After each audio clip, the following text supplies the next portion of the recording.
Okay guys, so we finally got a company to send us a slider. Not Edelkrone, we're not that big, but this is the Zeppelin Micro 2 motion controlled slider. Let's check it out.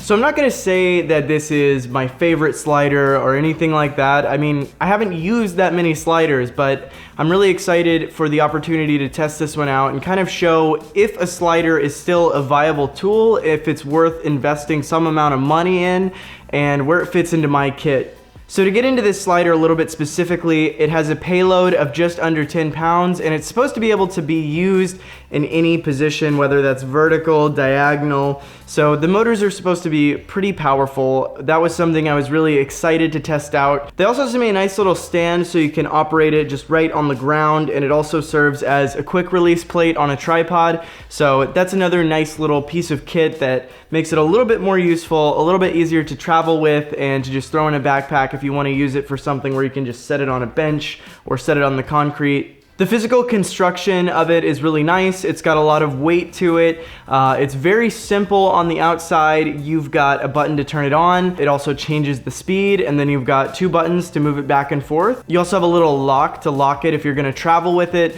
So the slider itself is very, very simple. You can control it with a little bit more complexity using the app. But overall, I found the slider to do its job quite nicely. I didn't have any big gripes with it. My main one just being that it took a little bit of time to set up and get used to the app. Also, it came with this ball head, which I absolutely hated. My camera would always fall down. It's not strong enough to really hold anything other than a phone or a GoPro or something like that. So if you're going to use this, I would recommend using a nice video head or fluid head, or at least a heavy duty ball head. Okay, so let's take a look at the app and kind of see how we can use this thing, what can we do with it, and if the app is even easy to use.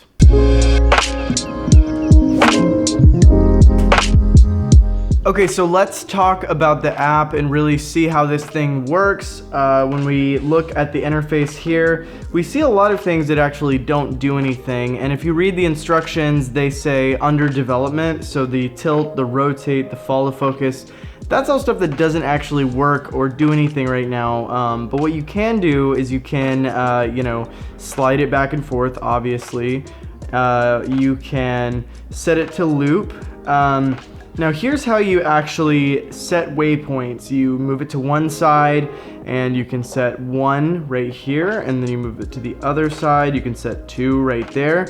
And then this little graph, which was confusing the first time I opened the app, determines the speed. And so you can see this little box that says 4.9 seconds. So if I lower the speed right here, we can see it goes to 7 seconds. And then so if we can loop this and hit play, it'll go back and forth between those 2 points. It's gonna take 7.5 seconds, and it's just gonna go back and forth. So that's how you set something like that up. It's pretty simple once you get the hang of it, but I will say it's not the most intuitive. They could have definitely done a better job making it a little bit easier to do this, because it takes some time and you have to really slide this tiny part of the screen, which is something I hate when apps make you use this extreme dexterity with your big old thumb. I don't like it. So then moving on, you also have the time-lapse feature right here. Again, I feel like they overcomplicated this a fair bit, but again, we can set our exposure time to, let's just say 1 second, our interval time to 3 seconds, and it'll say this is going to take 12 minutes to do this move. Okay, for good measure, let's just let's delete 0.2 right here, and let's move it a little bit further down just to see what it says, see what that changes.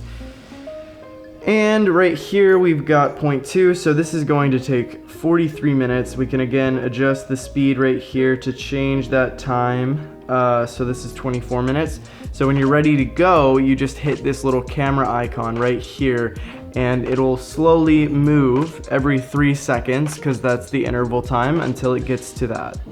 So the one downside to this app, the one thing that drives me absolutely crazy, is that it will not work unless the connection is made between your phone and the slider. So you can you know, close out of the app and do other stuff, read Twitter, whatever, while you're doing a time lapse, but you can't close the app, you can't walk away from the camera, or it will stop. So that's something that's a little bit frustrating, along with it just being a little bit overcomplicated in my opinion, but it does get the job done for the type of thing I'm looking to do with it. So those are kind of my thoughts on the slider. I don't have a whole lot to say because it met my expectations very nicely. I think it's a good piece of gear, and I think it's a decent value at the price point that it comes in at. But what I want to get into next is if a slider is even worth it to put in your kit now in 2020. You see, I always like to give a little bit of context to these things.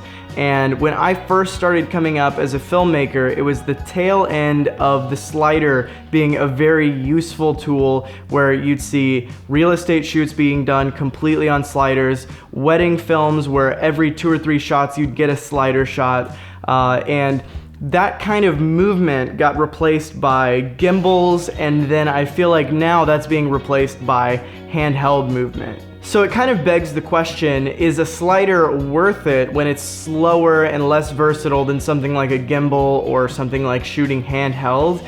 And my answer to that is, it depends on what you're doing. There are 3 very useful things you can do with a slider. But first I do want to kind of talk about real estate and what we're using for real estate and why it's not necessarily a great fit for something like that. So something kind of interesting for me is the role of something like this in terms of doing a real estate shoot, and what I'm finding is this isn't all that valuable outside of maybe doing one motion time lapse. There was a time where sliders were much more usable for things like real estate or weddings or really any video shoot than they are now, but what the reality is a gimbal is a much more effective and much more versatile tool, and if you look at how far this thing moves, I can pretty much replicate this with handheld camera movement, and it doesn't require the amount of setup and time to get something to work. So the first area where I think the slider is extremely worthwhile is time lapses.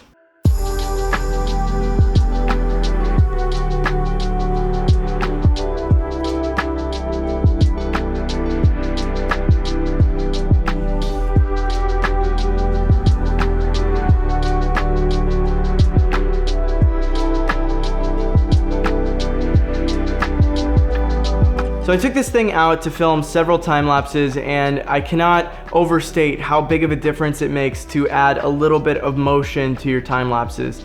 It definitely adds quite a bit to the quality and production value, and I think this is really where this slider and devices like this really shine and allow you to do something that you couldn't do without it.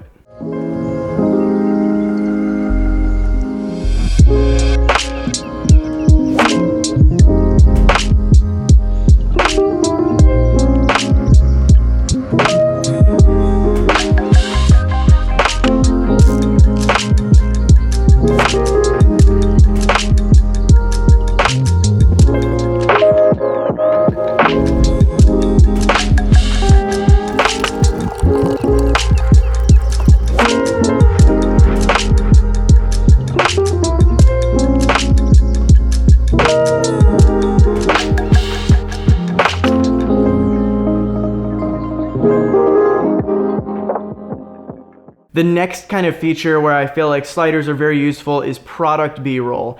And this is because of a concept called repeatable camera movements. So you can do different things. You can, I guess, animate things per se. You can switch objects out if you can replicate the exact same camera movement. So when you're using a gimbal, there's no way that you can do the exact same move twice.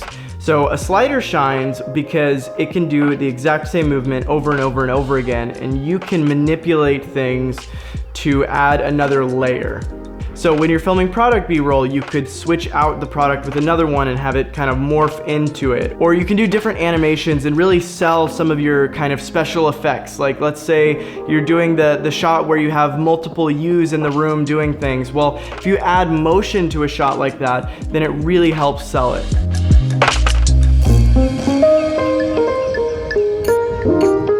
And then finally, I think this is very useful for things like interviews or live shots. I've used it a few times when I'm filming kind of long form type things, to have a wide shot that may be going back and forth, or a close-up shot that's kind of going back and forth, just to add that extra layer of production value that kind of subtly gets conveyed to the viewer. So that's another thing where I think this slider just adds a little wrinkle, a little layer to your production that you couldn't really get without it.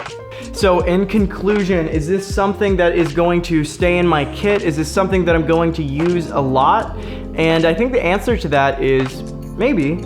I think that it is very useful to add a little extra layer of production value to certain things, and I'll definitely be using it for those 3 things I mentioned, but it is a little bit more cumbersome and it takes a little bit more time to set up than just using your basic pieces of gear. So I think that's kind of where I'm at with sliders in 2020. So let me know where you're at with sliders, what you think of this slider or other sliders. Maybe you've tried an Edelkrone out and you can do much more motion controls for product things. I mean, it does make a big difference having the pan and tilt head that you can make really complex animations that are very repeatable. So let me know if you have any experience with stuff like that, what you think, and I will see you in the next video.